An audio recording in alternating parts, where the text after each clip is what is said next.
नमस्कार, मैं पवन कुमार यादव, सहायक प्राध्यापक राजनीति विज्ञान विभाग डीएवी स्नातकोत्तर महाविद्यालय सीमान, जयप्रकाश विश्वविद्यालय छपरा आप लोगों का इस पर चर्चा में हार्दिक स्वागत करता हूं। आज हम लोग कॉन्सेप्ट ऑफ राइट्स, अधिकारों के संप्रत्यय के बारे में चर्चा करेंगे। व्यक्ति और राज्य के संबंध में अधिकार और कर्तव्य दो ऐसे तत्व हैं जो दोनों को आपस में एक दूसरे से जोड़ते हैं। जब हम व्यक्ति एवं राज्य के संबंध पर चर्चा करते हैं तो स्वाभाविक रूप से दो प्रश्न सामने आते हैं। पहला, व्यक्ति को राज्य से क्या प्राप्त होता है, यही उसके अधिकार हैं। दूसरा, व्यक्ति को राज्य के लिए क्या करना चाहिए, यही उसका कर्तव्य है। वास्तव में आज अधिकारों के बिना मानव जीवन की कल्पना भी नहीं की जा सकती। आज प्रत्येक राज्य अपने नागरिकों को विस्तृत अधिकार प्रदान करता है। लास्की के शब्दों में प्रत्येक राज्य अपने द्वारा प्रदत्त अधिकारों से आंका जाता है। एक राज्य अपने नागरिकों को जिस प्रकार के अधिकार प्रदान करता है उन्हीं के आधार पर राज्य को अच्छा या बुरा कहा जाता है। अधिकारों का विचार आधुनिक समय का विचार है। प्राचीन समाजों में साधारणतया व्यक्तियों के अधिकारों को अधिक मान्यता नहीं प्रदान की गई थी। व्यक्ति किसी बात का अधिकार के तौर पर दावा नहीं कर सकते थे। वे उस बात के लिए केवल प्रार्थना कर सकते थे या दया की भीख मांग सकते थे अपने राज्य या राजा से।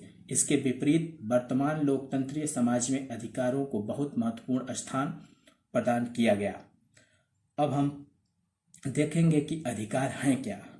अधिकारों की विशेषताओं को देखने के लिए, अर्थात अधिकार क्या हैं, अधिकार हमें कैसे मिलते हैं और अधिकार के प्रमुख आवश्यक तत्व कौन कौन से हैं, इन सभी चीज़ों को समझने के लिए आइए हम दो चार प्रमुख राजनीतिक विचारकों के अधिकारों की परिभाषाओं को देखें और उनका मूल्यांकन कर अधिकारों को समझने का प्रयास करें।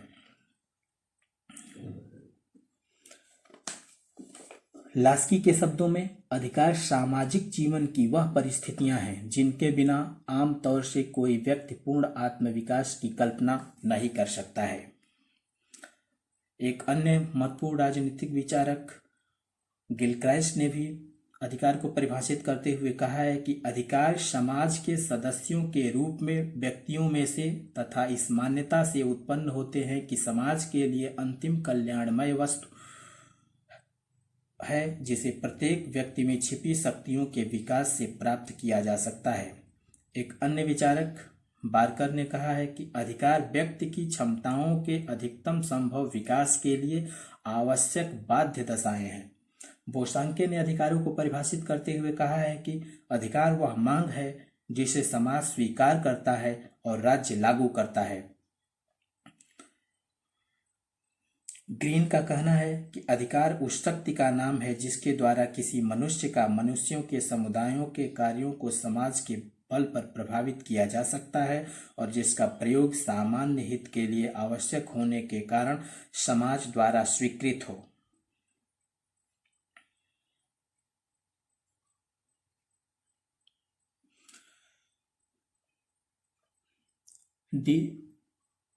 जीडी रिची के शब्दों में नैतिक अधिकार एक व्यक्ति के दूसरे के प्रति ऐसे दावे हैं जिन्हें समाज ने मान्यता दी है।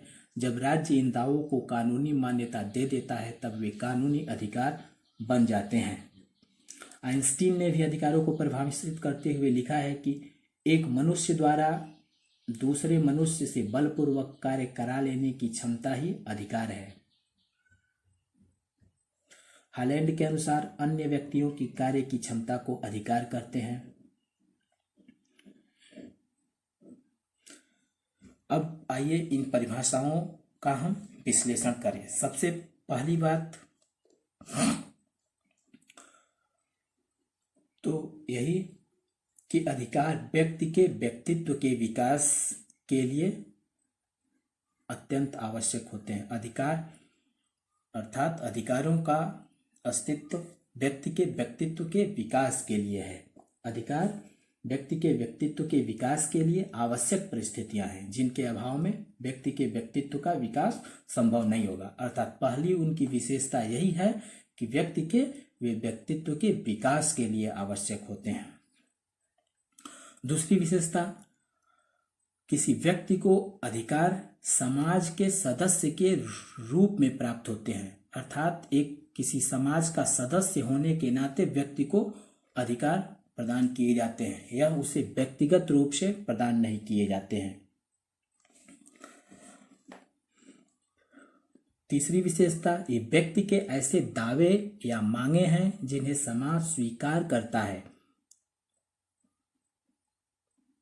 अर्थात व्यक्ति के ऐसे दावे या ऐसी मांगे ही अधिकारों का स्वरूप ले सकती हैं जिन्हें समाज मान्यता दे। समाज जिन मांगों को मान्यता नहीं प्रदान करता है वे व्यक्ति के अधिकार के रूप में उनका व्यक्ति के अधिकारों के रूप में अनुप्रयोग या प्रयोग नहीं किया जा सकता है। जैसे चोरी करना अधिकार किसी व्यक्ति का अधिकार नहीं हो सकता है, क्योंकि चोरी करना अनैतिक है और कोई भी सभ्य समाज चोरी करने को मान्यता नहीं दे सकता है या उसकी स्वीकृति नहीं दे सकता है।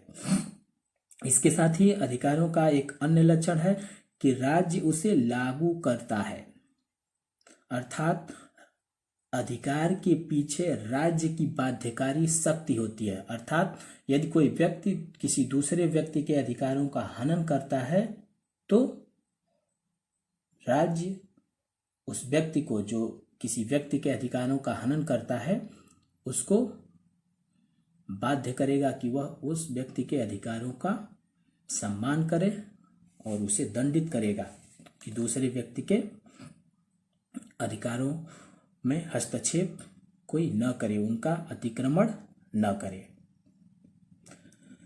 इसके साथ ही अधिकार विवेकपूर्ण मांग है, किसी भी व्यक्ति के व्यक्तित्व के विकास के लिए विवेकपूर्ण मांगे हैं, निरर्थक मांगे नहीं हैं। अर्थात किसी व्यक्ति के व्यक्तित्व के विकास के लिए ये जो मांगे हैं वे विवेकपूर्ण हैं, वे निरर्थक और अनर्गल मांगे नहीं हैं।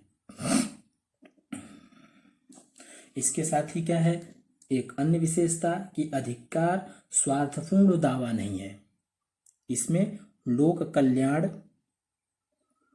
का तत्व छिपा हुआ है। अर्थात किसी एक व्यक्ति के व्यक्तित्व के विकास के लिए अधिकार प्रदान नहीं किए जाते हैं, या किसी समाज में किसी व्यक्ति का सिर्फ व्यक्तिगत या उसका व्यक्तिगत स्वार्थपूर्ण दावा नहीं हो सकता है। उस समाज के सभी सदस्यों के हित को देखते हुए इन अधिकारों को मान्यता दी गई होती है। इसके साथ ही एक अन्य महत्वपूर्ण इसकी विशेषता है कि इनका स्वरूप सार्वजनिक होता है, अर्थात इन्हें सार्वजनिक रूप से लागू किया जाता है। किसी भी अधिकार का आधार व्यक्तिगत कामना नहीं है।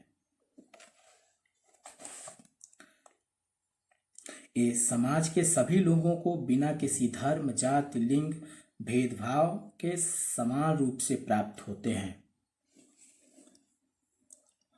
अर्थात इनको लागू करते समय व्यक्तिगत पक्षपात नहीं किया जाता है। इन्हें सार्वजनिक रूप से किसी राज्य या समाज के सभी व्यक्तियों को प्रदान किया जाता है।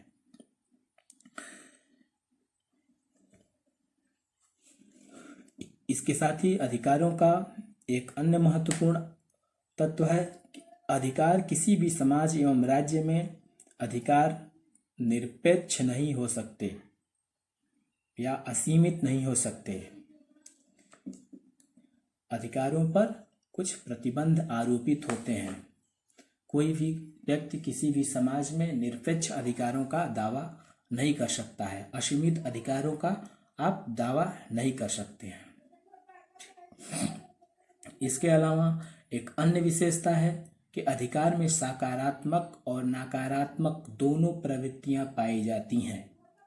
कुछ अधिकार सकारात्मक प्रवृत्ति के होते हैं, कुछ अधिकार नकारात्मक प्रवृत्ति के होते हैं।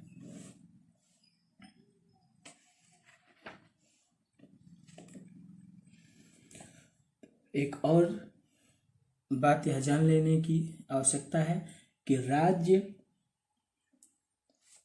अधिकारों का जनक नहीं होता है, सिर्फ उनका रक्षक होता है। अर्थात राज्य व्यक्तियों को अधिकार, राज्य उनका सिर्फ संरक्षण करता है। व्यक्ति के अधिकारों का राज्य जन्मदाता नहीं होता है।